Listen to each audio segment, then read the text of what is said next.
لله رب العالمين والصلاة والسلام على سيد الأنبياء والمرسلين أما بعد فأعوذ بالله من الشيطان الرجيم بسم الله الرحمن الرحيم ألا إن أولياء الله لا خوف عليهم ولا هم يحزنون صدق الله خالقنا العظيم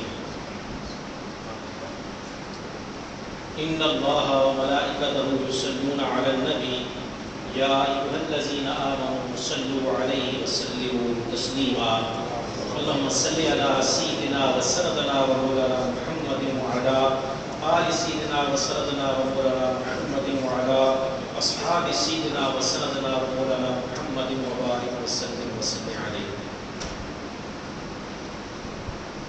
اللهم صل على محمد وعلى آل محمد كما صليت على إبراهيم وعلى آل إبراهيم إنك حميد مجيد اللهم بارك على محمد وعلى آل محمد كما باركت على إبراهيم وعلى آل إبراهيم إنك حميد مجيد. قابل صد احترام برادران اسلام، السلام علیکم ورحمۃ اللہ وبرکاتہ. وعلیکم السلام ورحمۃ اللہ. اللہ تبارک و تعالیٰ کی ذات و برکات کا لاکھ لاکھ فضل و احسان ہے، اس کی کرم نوازی اور مہربانی ہے کہ آج ہم ایک مرتبہ پھر جمعہ کے اس بابرکت اجتماع میں جمع ہیں. اللہ تبارک و تعالیٰ سے دعا ہے ہمارا یہاں بیٹھنا بٹھانا سننا سنانا اپنی بارگاہ عالیہ میں قبول و منظور فرمائے.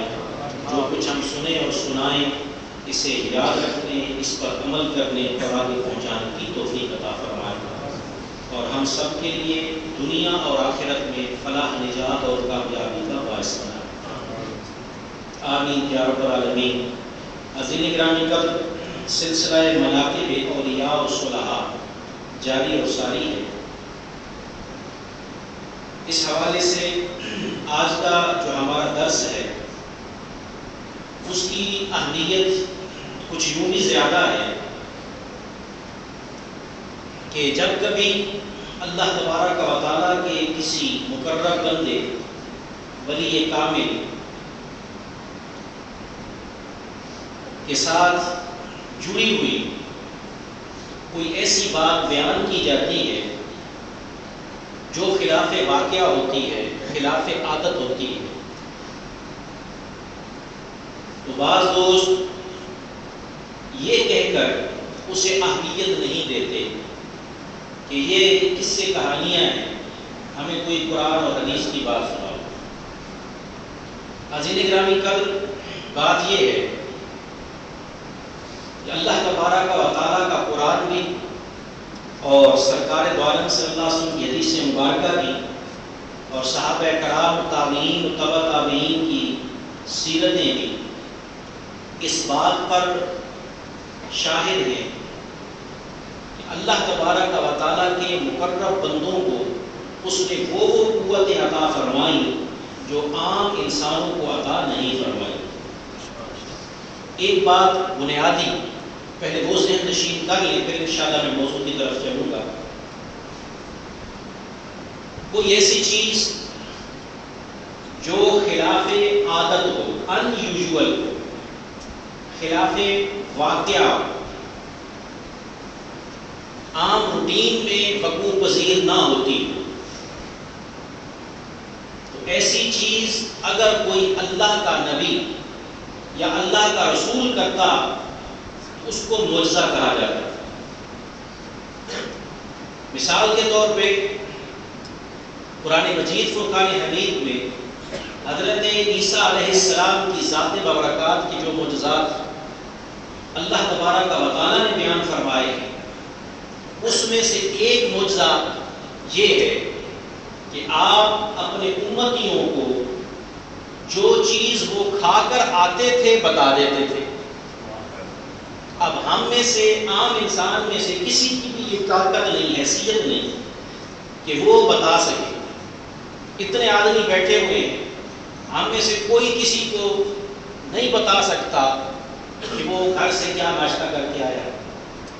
یہ جائے کہ اس کے ساتھ بیٹھ کے ناشتہ کرے پھر الگ بات ہے، لیکن اپنے گھر میں وہ کیا ناشتہ کر کے آیا ہے، کیا کھانا کھا کے آیا بتا سکتا۔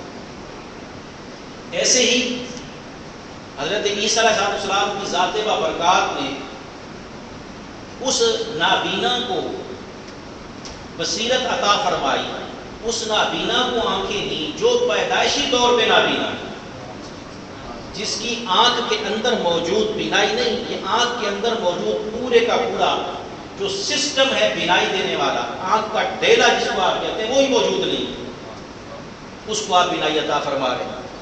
یہ ہے معجزہ۔ اب یہی چیز اگر غیر نبی سے صادر ہو جائے، ہے خلاف واقعہ، ہے خلاف عادت، اگر یہی چیز نبی نہ کرے، صحابی کرے یا تابعی کرے یا کوئی اللہ کا ولی کرے، ادباً احتراماً چیز اسی طرح کی ہوگی، چونکہ وہ نبی کے ساتھ خاص ہے اس کو معجزہ کہیں گے، اس کو ولی کے ساتھ خاص ہونے کی وجہ سے کرامت کہیں گے، چیز وہی ہوگی، اسی طرح کی ہوگی۔ ابھی انشاءاللہ میں حدیث مبارکہ بیان کرتا ہوں۔ تو کرامت کا ثبوت قرآن مجید سے ہے، حدیث مبارکہ سے ہے، لیکن میرا موضوع آج وہ نہیں ہے قرآن مجید، میرا موضوع ہے حدیث مبارکہ کی روشنی میں اولیاء اور صالحین کی کرامات کا بیان۔ آج کا موضوع اگر اس کو آپ دو نام دے سکتے ہیں، کرامات اولیاء یا پھر کرامات صحابہ، یہ دونوں نام دے سکتے ہیں۔ قرآن مجید فرقان حمید سے صرف میں ایک مثال بیان کروں گا تاکہ آپ تھک جا کر اگر مطالعہ کریں پڑھیں تو یہ بھی آپ کے ذہن میں ہو۔ وقتاً فوقتاً علماء سے آپ سنتے بھی رہتے ہیں اور میں بھی بیان یہاں کئی دفعہ شیئر کر چکا۔ حضرت آصف بن برقیہ رحمۃ اللہ تعالی علیہ کی کرامت، جو انہوں نے حضرت سلیمان علیہ السلام کی ذات بابرکات کے دربار اقدس میں دکھائی تھی، قرآن میں موجود۔ اب حدیث مبارکہ پہلی متفق علیہ حدیث مبارکہ ہے، بخاری اور مسلم کی۔ آپ کے ہاں کھانا موجود ہے، آپ نے ایک کھانا منگایا ہے، مثال کے طور پہ کسی ریسٹورنٹ سے یا کسی میس سے 1.5 ریال میں دوپہر کا کھانا لنچ آپ کو ملتا ہے، پارسل ملتا ہے، اور آسان کر دیتے ہیں، ایک بریانی کا پارسل آپ نے منگایا، لیکن کھانے والے 4 بندے تھے، وہ 4 بندوں کو ایک پارسل کفایت کر دیا گیا، حالانکہ وہ ایک بندے کا تھا۔ تو یہ کھانے میں جو برکت آ گئی، جو خیر آ گئی، بڑھوتری آ گئی، یہ خلاف واقعہ ہے۔ ایک پارسل عموماً ایک آدمی کھاتا ہے، تو ایک پارسل کو 4 آدمی پیٹ بھر کے کھا جائیں، یہ کرامت بن جاتی ہے۔ اب دیکھیے متفق علیہ حدیث مبارکہ ہے، حضرت عبد الرحمن بن ابی بکر رضی اللہ تعالیٰ عنہ، یعنی حضرت ابوبکر صدیق رضی اللہ تعالیٰ عنہ کے صاحبزادے بیان فرما رہے ہیں، کہتے ہیں ایک مرتبہ سیدنا صدیق اکبر رضی اللہ تعالیٰ عنہ نے اصحاب صفہ کی دعوت کی۔ وہ صحابہ اکرام جو حضور نبی اکرم صلی اللہ علیہ وآلہ وسلم کی ذات بابرکات کے پاس مسجد نبوی میں رہتے تھے، جن کے اہل و عیال نہیں تھے، یا ایسے تھے کہ دور دراز سے آئے تھے، ان کا کوئی رشتہ دار عزیز نہیں تھا، حضور کی بارگاہ میں ہر وقت رہتے تھے، درویش تھے، فقیر تھے، ان کی دعوت کی۔ تو حضرت صدیق اکبر نے بھی ان کے ساتھ بیٹھ کے کھایا، دوسروں نے بھی کھایا۔ اب وہ روایت بیان کر رہے ہیں، کہتے ہیں کہ جو کھانا سب کے سامنے پڑا ہوا تھا، تو ہر لقمہ اٹھانے کے بعد کھانا کم نہیں ہوتا تھا، پہلے سے زیادہ ہو جاتا تھا، حالانکہ کم ہونا چاہیے، پہلے سے زیادہ ہو جاتا تھا۔ سیدنا صدیق اکبر رضی اللہ تعالیٰ عنہ نے اپنی زوجہ سے جو بنی فراس کے قبیلے سے تھی فرمایا، اے بنی فراس کی بہن، یہ کیا معاملہ ہے؟ کھانا انہوں نے بنایا تھا، انہوں نے بنوایا تھا تو پتہ تھا کہ کتنا کھانا ہے، تو اپنی زوجہ سے پوچھتے ہیں کہ یہ کیا معاملہ ہے، کھانا بڑھتا جا رہا ہے، ختم کیوں نہیں ہوتا، حالانکہ کتنے بندے؟ تو انہوں نے آگے سے کیا جواب دیا، میری آنکھوں کی ٹھنڈک، یعنی اپنے شوہر کو بیان کرنے کا، مخاطب کرنے کا انداز دیکھیے کتنا پیارا، حدیث کے الفاظ ہیں، لا بقرۃ عینی، میری آنکھوں کی ٹھنڈک، یعنی میرے سرتاج، اب تو یہ کھانا پہلے سے 3 گنا زیادہ ہو گیا، جو میں نے بنایا تھا اس سے بھی 3 گنا زیادہ ہے۔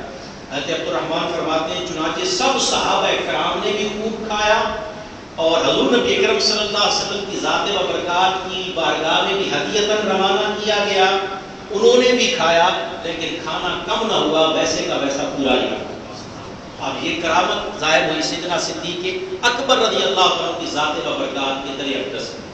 یہ بخاری اور مسلم کی متفق علیہ حدیث مبارکہ۔ دوسری حدیث مبارکہ تو یہ یعنی ایک کرامت جس کو ہم کہہ سکتے ہیں کم کھانے کو زیادہ کر دینا یا کھانا اسی طرح کا موجود رہنا، اس میں کوئی کمی نہ آنا۔ اب یہ معجزات سرکار دو عالم صلی اللہ علیہ وسلم کے بھی ہیں، تو آپ کے تابع ہو کر اللہ تبارک و تعالیٰ نے کرم نوازی فرمائی امت کے اولیاء پر کہ یہ شان امت کے اولیاء کے حیثیت کے مطابق ان کو بھی عطا فرمائی۔ تو پہلی یہ کرامت یعنی خیر و برکت آ جانا، بھلے پانی ہے بھلے کھانا ہے اس میں۔ دوسری بات، زبان سے ادھر بات نکلی ادھر اللہ تعالیٰ نے قبول کر دی۔ گفتہ وہ گفتہ اللہ بول گرچہ در حلقوم عبداللہ بول۔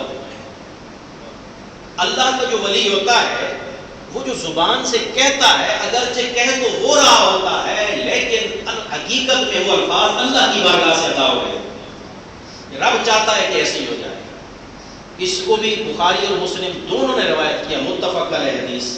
حضرت سعید بن زید روایت کرتے ہیں رضی اللہ تعالیٰ، کہتے ہیں کہ اربا نامی ایک عورت نے ان کے گھر کی زمین کے بعض حصے کے متعلق جھگڑا کیا، یعنی زمین کا جھگڑا ہوا۔ وہ عورت کہتی تھی یہ میری زمین ہے، یہ کہتے تھے کہ میری زمین ہے۔ یہ اشراف مبشرہ میں سے سعید بن زید آپ کو پتہ ہے۔ جھگڑا کیا تو حضرت سعید بن زید تنگ آ گئے۔ انہوں نے کہا بھئی کیا روز روز زمین پہ جھگڑا کرتی ہو، پتہ بھی ہے ہماری زمین ہے لیکن میں ان جھگڑوں سے تنگ آ گیا ہوں، میں اسے چھوڑ رہا ہوں۔ یہ زمین اگر تو قبضہ کرنا چاہتی ہے کر لے، لیکن یہ حدیث سن لے کہ آپ صلی اللہ علیہ وسلم نے فرمایا جو شخص کسی کی ایک بالشت زمین پر بھی ناحق قبضہ کرے گا، قیامت کے دن 7 زمینوں کی تہ کے برابر ہار بنا کر توق بنا کر اس کی گردن میں ڈال دیا جائے گا۔ تو قبضہ تو کر رہی ہے لیکن یہ حدیث بھی سن، اور پھر ساتھ ہی انہوں نے دعا کی، اے اللہ اگر یہ عورت جھوٹی ہے تو اسے اندھا بھی کر دے اور اسی گھر میں اس کی قبر بنا دے۔ ادھر زبان سے دعا نکلی، ادھر اللہ کی بارگاہ میں قبول۔ اب روایات کے اندر آتا ہے، راوی کہتے ہیں کہ کچھ عرصے بعد میں نے دیکھا کہ وہ عورت اندھی ہو گئی، یہاں تک کہ دیواروں کو ٹٹول ٹٹول کر چلتی پھرتی تھی اور منہ سے پھر یہ کہتی تھی کہ مجھے سعید بن زید کی بد دعا لگ گئی، انہوں نے مجھے بد دعا دی تھی۔ کہتے اسی طرح ایک دن اسی زمین میں اسی گھر میں وہ چلتے ہوئے جا رہی تھی، آگے کنواں تھا، کنویں کے اندر گر گئی اور وہیں کنواں ہی اس کی قبر بن گئی۔ تو آپ نے دیکھا کہ اللہ والے کی زبان سے ادھر بس الفاظ ادا ہوئے، ادھر اللہ تعالیٰ نے فوری طور پہ دعا قبول کر۔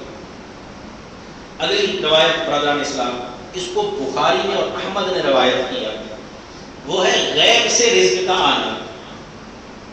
اب غیب سے رزق کا آنا یہ کرامت آپ کو پتہ ہے قرآن مجید میں موجود ہے، کس کی؟ حضرت مریم سلام اللہ علیہا۔ انا لک ھذا ھذا من عند اللہ، فروٹ دیکھے پھل دیکھے حضرت زکریا علیہ السلام نے، یہ کہاں سے آتے ہیں؟ ان کا یہ رب کی طرف سے آتا۔ اب یہ کرامت دیکھی حضرت خبیب رضی اللہ تعالیٰ عنہ، غزوہ بدر میں انہوں نے حارث بن عامر کو قتل کیا تھا۔ بعد میں قریش مکہ نے، کفار مکہ نے ان کو کہیں گرفتار کر لیا، ان کے ہتھے چڑھ گئے، تو انہوں نے قیدی بنا لیا، بھائی تم نے جنگ میں ہمارا بندہ مارا ہوا ہے، اس کے بدلے میں ہم تمہیں قتل کریں۔ تو حضرت خبیب کو انہوں نے اپنے گھر میں ہی ایک جیل بنا کر وہاں قید کر دیا اور کہا کہ ہم تمہیں قتل کریں، قید کر دیا۔ اسی دوران کہتے ہیں کہ ایک دن انہوں نے اپنی خط بنانے کے لیے، شعر بنانے کے لیے اس طرح مانگا کہ مجھے اس طرح دے دو۔ تو جنہوں نے قید کیا ہوا تھا اس کی بیگم نے اس طرح دے دیا۔ اسی دوران انہوں کا ایک چھوٹا بچہ تھا، وہ بچہ کھیلتا کھیلتا حضرت خبیب جہاں قید تھے اسی طرف چلا گیا۔ تو دروازے میں سے چھوٹا بچہ گزر گیا، آپ کو پتا ہے وہ دروازے جو لکڑی والے ہوتے ہیں سرافوں والے، اس میں سے گزر گیا، اندر چلا گیا۔ جب اندر گیا تو حضرت خبیب نے اس کو پیار سے اٹھایا، اپنی ران پہ بٹھا لیا۔ اب عورت نے جب دیکھا کہ میں نے مسترا بھی دیا ہوا ہے، ہم نے تو اس کو قتل کرنا ہے، کہیں یہ بلیک میل کرے گا، بچہ پکڑ کے اس طرح اس کی گردن پہ رکھے گا، یا تو مار دے گا یا کہے گا مجھے آزاد کراؤ۔ بہت گھبرا گئی، جیسے شور مچانے لگی، آپ نے دیکھا بھی پریشان ہو گئی۔ آپ نے فرمایا تم اس لیے ڈر رہی ہو کہ میں بچے کو قتل کر دوں گا؟ ہم مسلمان ہیں، ہم یہ حرکتیں نہیں کیا کرتے، میں ایسی ہرگز حرکت نہیں کروں گا، تو بے فکر ہو جا۔ اور وہ عورت خود کہتی ہے کہ میں نے بڑے قیدی دیکھے تھے زندگی میں، جیسا نیک اور سہلے قیدی میں نے خبیب دیکھا اور کسی کو نہیں دیکھا۔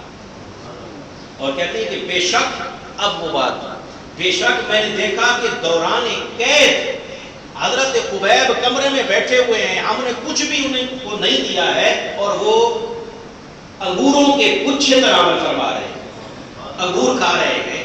حالانکہ آگے وہ کہتی ہے، عورت کہتی ہے، حالانکہ ان دنوں مکہ میں کھانے کو کوئی پھل نہیں ملتا تھا، لیکن حضرت خبیب انگوروں کے گوشے کھا رہے ہوتے تھے، یعنی پھلوں کا موسم بھی نہیں تھا۔ اور پھر وہ کہتی ہے ویسے بھی وہ زنجیروں میں جکڑے ہوئے ہوتے تھے، ہم نے ان کو باندھ کے رکھا ہوا ہوتا تھا۔ سو یہ وہ روزی تھی جو اللہ تعالیٰ انہیں غیب سے عطا فرماتا۔ یہ کرامت، اب یہ صحیح بخاری مسلم کی روایات اور یہ احمد کی بھی روایت ہے، میں نے آپ کی خدمت میں عرض کی۔ اگلی روایت وہ بھی بخاری کی۔ بعض اوقات کیا ہوتا ہے، اللہ تبارک تعالیٰ نے کرامت دکھانی ہوتی ہے، یہ رب کے کام ہے۔ اگر کسی جگہ کوئی ایسا کام نہ ہو تو معاذ اللہ ایسا کر کے اس کو کہ دیکھیں جی ادھر نہیں ہوا ہے تو اس کا مطلب ہے اللہ تعالیٰ کو پسند تھا، یہ بات نہیں۔ اب سیدنا حضرت امیر حمزہ رضی اللہ تعالیٰ عنہ سید الشہداء ہیں، آپ کو معلوم ہے ان کا مسئلہ کیا گیا، ہندا نے نہ صرف کلیجہ چبایا بلکہ ناک مبارک، کان مبارک کاٹے اسے۔ اللہ تبارک و تعالیٰ کی ذات و برکات نے وہاں پر کوئی ان کے جسم کی حفاظت کا انتظام نہیں فرمایا۔ کیوں؟ اس پہ رب کی حکمت ہے۔ جو عظمت، جو شان اس طرح سے سیدنا امیر حمزہ کو حاصل ہوئی ہے، وہ شاید جسم کی حفاظت سے حاصل نہ ہوئی، تو رب تعالیٰ کی حکمت۔ لیکن ایک دوسرے صحابی ہیں، بخاری کی روایت، کہتے ہیں حضرت عاصم رضی اللہ تعالیٰ عنہ صحابی رسول ہیں، انہوں نے کفار قریش کو، کفار مکہ کو بہت زیادہ قتل کیا، وہ انتہائی غصے میں تھے کہ اس کو قتل کریں گے اور قتل کرنے کے بعد جسم اٹھا کے لے کے جائیں گے ٹکڑے ٹکڑے کر۔ آپ بخاری کی اور احمد کی روایت ہے، کہتے ہیں کہ کفار قریش نے جب دیکھا کہ عاصم شہید ہو گئے ہیں تو چند بندوں کو روانہ کیا کہ جاؤ اور اس کے جسم کو کاٹ کر لے کے آؤ۔ غزوہ بدر میں چونکہ قریش کے سرداروں کو قتل کر چکے تھے، اس وجہ سے کہتے ہیں کہ جیسے ہی وہ گئے تو اللہ تبارک و تعالیٰ نے بھیڑوں کی مثل، یہ جو کاٹنے والی بھیڑ ہوتی ہے، نک مارتی ہے، سوج جاتا ہے، زہر اس کا ہوتا ہے، اللہ تبارک و تعالیٰ نے بھیڑوں کی مثل ان کے پاس، یعنی لاش کے پاس، ڈیڈ باڈی کے پاس کوئی مخلوق بھیج، جس طرح شہد کی مکھیاں ہوتی ہیں، وہ اتنی کثیر تعداد میں ارد گرد بھن بھنانے لگی کہ کسی آدمی کو جرأت نہیں کہ ان کی لاش میں سے کوئی حصہ کاٹے، اور وہ اسی طرح پھر ناکام اور نامراد واپس چلے گئے، جب تک وہ رہے وہ حفاظت کرتی رہی۔ تو بعد وصال قبل تدفین جسم کی حفاظت ہونا، یہ بھی ایک کرامت ہے، بزرگی ہے جو اولیاء اور صالحاں کو اللہ تعالیٰ نے عطا فرمائی۔ اگلی بات، قبر میں جسم کا سلامت رہنا، یہ بات میں پہلے بھی بتا چکا ہوں، قبر میں جسم کا سلامت نہ رہنا، اللہ معاف کرے، کوئی عذاب کی دلیل نہیں ہے، یہ نیچرل ہے، یہ قدرتاً ہے، یہ اللہ کی فطرت ہے۔ ہاں اگر کسی کا باقی رہ جائے یہ کرامت اس کی ہو سکتی ہے، لیکن کسی کا باقی نہیں رہتا تو اللہ معاف کرے، اس کا ہرگز یہ مطلب نہیں ہے کہ وہ جہنم میں چلا گیا ہے یا گناہ گار آدمی تھا، ایسی بات نہیں ہے۔ اللہ تعالیٰ نے ایک دنیا کا نظام چلایا ہوا ہے، پروسیس چلایا ہوا ہے، یہ ڈیکیڈ کا معاملہ، یہ کیمیائی تعامل کا معاملہ نہ ہو۔ جو ڈیڈ باڈیز ہوتی ہیں اگر وہ زمین میں گھل مل نہ جائیں، مکس نہ ہو جائیں، تو اگلے آنے والے مردوں کو جگہ نہیں مل سکتی، تو یہ رب تعالیٰ کا ایک نظام ہے، وہ الگ بات ہے۔ لیکن یہ کنفرم ہے جتنے بھی انبیاء کرام علیہ السلام ہیں ان کے جسم اطہر ویسے کے ویسے ہی تر و تازہ زندہ اپنی قبروں میں موجود ہیں۔ یہ حدیث مبارکہ ہے، اس سے کسی پر کوئی اس پر اختلاف ہی نہیں۔ اولیاء میں سے بھی یہ کسی کے ساتھ ہو سکتا ہے، وہ اس کی کرامت ہے۔ اب یہ کرامت سنیے، قبر میں جسم سلامت رہا، کیسے رہا؟ حضرت جابر رضی اللہ تعالیٰ عنہ روایت کرتے ہیں، غزوہ احد کا وقت آیا تو میرے والد حضرت عبداللہ نے مجھے رات کے وقت بلایا، یعنی دوسرے دن جنگ تھی اس سے پہلے بلایا ایک رات، اور فرمایا اب دیکھیے چونکہ صحابی بھی ہیں اور ولایت الہی کے مقام پہ فائز بھی ہیں، خبر دے رہے بیٹے کو، بیٹا کل میں جنگ میں شہید ہو جاؤں گا۔ تو کہتے ہیں جی کل کی خبر کسے معلوم ہو؟ قرآن کی آیات پڑھ کے بات کرتے ہیں، حالانکہ وہ اور سینس میں سیاق و سباق سے ہٹ کے بیان کرتے ہیں۔ اب یہاں دیکھیے وہ کہہ رہے ہیں کہ میں کل یہی دیکھتا ہوں، یہ الفاظ ہیں حدیث مبارکہ کے، ما ارانی الا مقتولا فی اول من یقتل من اصحاب النبی، اور نمبر بھی اپنا یاد ہے۔ بیٹے کو بلا کے کہہ رہے ہیں کل حضور کے صحابہ میں دیکھ رہا ہوں سب سے پہلے میں شہید ہوں گا۔ سبحان اللہ، یعنی اتنی کنفرم بات کر رہے ہیں، شہید ہوں گا میں، اپنے بعد رسول اللہ صلی اللہ علیہ وسلم کی ذات مبارکہ کے سوا تم سے بڑھ کر کوئی عزیز چھوڑ کر نہیں جا رہا۔ سبحان اللہ، مقام محبت رسول دیکھیے، میں کسی کو اگر میں عزیز سمجھتا ہوں تو اللہ کے رسول ہیں، آپ اس کے بعد پھر تیرا نمبر ہے کہ تو میرا بیٹا ہے، مجھ پر کچھ قرض ہے بیٹا وہ ادا کر دینا، اپنی بہنوں کے ساتھ اچھا سلوک کرنا۔ اب حضرت جابر بیان کرتے ہیں کہ صبح ہوئی تو میدان جنگ میں سب سے پہلے میرے والد شہید ہوئے، سب سے پہلے وہ شہید ہوئے۔ جنگ ختم ہونے کے بعد ان کو دیگر شہداء کے ساتھ دفن کر دیا گیا۔ کہتے ہیں کہ میرا دل اس پہ راضی نہیں تھا کہ بابا کو سب کے ساتھ ادھر دفن کیا گیا، میں اکیلا خود دفن کرتا، میرا دل راضی نہیں تھا اس بات پر، تو میں چاہتا تھا کہ کسی دوسرے کے ساتھ قبر میں ہوں، الگ قبر بنے میرے والد کی۔ اب وہ کہتے ہیں لہٰذا 6 مہینے بعد، یعنی 6 مہینے تک وہ بیچارے سوچتے رہے، اسی اور فکر میں رہے، وہ کہتے ہیں لہٰذا 6 مہینے بعد میں نے قبر کشائی کی اور قبر کے اندر ان کا جسم ویسا ہی تر و تازہ تھا جیسا کہ دفن کرنے والے دن تھا، اور شہید ہوتے ہوئے ایک کان ان کا کٹ گیا تھا جنگ میں، تو کہتے ہیں وہ کان بھی اسی طرح کٹا ہوا تھا، یعنی جسم جیسا ہم نے دفن کیا 6 مہینے بعد کرامتاً اللہ تبارک و تعالیٰ کے اس پیارے بندے سرکار دو علیہ وسلم کے صحابی حضرت عبداللہ رضی اللہ تعالیٰ عنہ کی ذات بابرکات بالکل ویسے ہی ان کا جسم انور صحیح سلامت تھا۔ تو قبر میں بھی جسم کا سلامت رہنا، یہ بھی دور صحابہ سے، دور سرکار دو عالم صلی اللہ علیہ وسلم سے ثبوت ملا، کرامت ہے۔ اگلی بات، بعض اوقات جا رہے ہیں، راستے میں کوئی تکلیف ہے، پریشانی ہے، راستے میں اندھیرا ہے، جاتے ہوئے کوئی تکلیف ہوتی ہے، پریشانی ہوتی ہے، وہ دکھ تکلیف پریشانی دور ہو جانا، راستے کا سیف اینڈ ساؤنڈ ہو جانا، یہ بھی اللہ تعالیٰ کے اولیاء اور شہداء کی کرامات میں سے۔ حدیث مبارکہ، اور اس کو بھی بخاری نے روایت کیا ہے، کہتے ہیں کہ 2 صحابہ کرام آپ صلی اللہ علیہ وسلم کی ذات بابرکات کے پاس عشاء کی نماز کے بعد بیٹھ گئے۔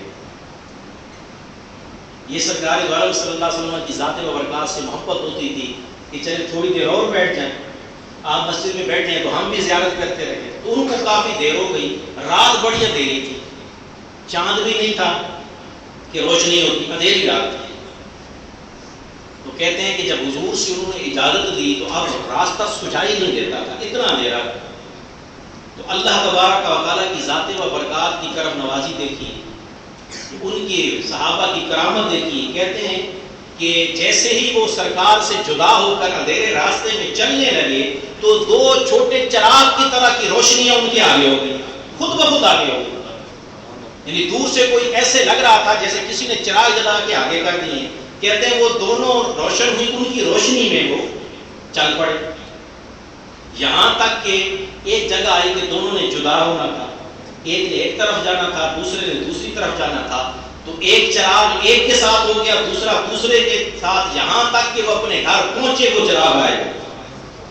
یہ کرامت حضور صلی اللہ علیہ وسلم کے صحابہ کرام کی۔ اگلی بات، یہ حدیث مبارکہ بھی آپ پہلے سن چکے ہیں، اولیاء اور صلحاء سے دشمنی رکھنے والے کا انجام کیا ہوتا ہے کہ وہ اللہ تبارک و تعالیٰ سے دشمنی کرتا ہے۔ تو ان کے ساتھ جو غلط کرتا ہے، جیسے ایک پہلی حدیث مبارکہ کہ زمین ہتھیائی عورت نے تو بد دعا بھی تو نابینا بھی ہو گئی، وہیں قبر بن گئی۔ اب یہ حدیث مبارکہ دیکھیں،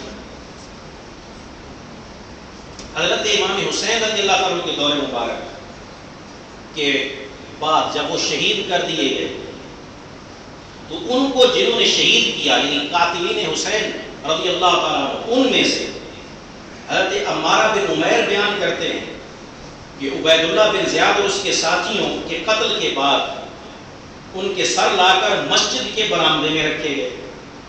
یہ کربلا میں قتل حسین رضی اللہ تعالیٰ عنہ یہ لوگ شامل تھے۔ اس کو ترمذی نے روایت کیا، تو کہتے ہیں کہ میں وہاں گیا دیکھنے کے لیے کہ ان کا انجام دیکھوں، ان کے سر کاٹ کر مسجد میں رکھے گئے تھے، تو اتنی دیر میں لوگ کہہ رہے تھے وہ دیکھو آ گیا، وہ دیکھو آ گیا۔ تو ہم حیران ہوئے بھی کیا آ گیا، یہاں تک کہ ہم نے دیکھا کہ ایک سانپ کہیں سے آیا ہے اور ان کے یعنی عبید اللہ بن زیاد اور جو اس کے ساتھی تھے ان کے نتنوں میں اور سر میں گھسنا شروع ہو گیا، لوگوں کے سامنے کہیں سے چل کے آیا، لوگوں میں سے کسی کو اس نے نہیں ڈسا، تکلیف نہیں دی، تو ان کے نتنوں میں گھسا، منہ میں گھستا تھا، سر سے نکلتا تھا۔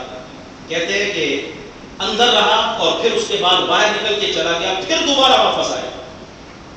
اس طرح پھر لوگوں نے کہا یہ پھر سانپ آ گیا ہے۔ کہتے ہیں یہ عمل اس سانپ نے سب لوگوں کے سامنے 3 مرتبہ دہرایا، مطلب کہ جس نے اللہ کے ولی سے حضور نبی اکرم صلی اللہ علیہ وسلم کے اہل بیت اطہار سے اس طرح کی گستاخی کی تھی، قتل حسین میں عمدن شامل تھا یا اس وقت ویسے شامل تھا، اشارتاً کنایتاً اللہ تبارک و تعالیٰ نے دنیا میں دکھایا کہ دیکھو میں کیسا اس کو عذاب دے رہا ہوں، اور اس کو ترمذی نے روایت کیا۔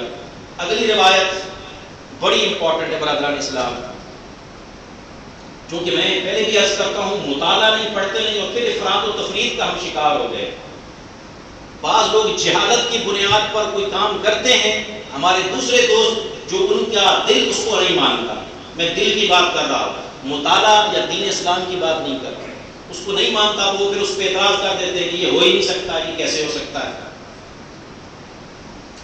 ایک بات ذہن نشین فرما لیں، زیارت قبور میں کسی کو کوئی اختلاف نہیں ہے، خواتین کے لیے بھی مرد کے لیے یہ حدیث مبارکہ موجود ہے، قبر کی زیارت کر سکتے ہیں۔ اختلاف کس پہ کرتے ہیں وہ کہ بعض جاہل لوگ جاتے ہیں وہاں جا کے سجدہ کر دیتے ہیں، جی نہیں کرنا چاہیے، بالکل سجدے کو روکیے۔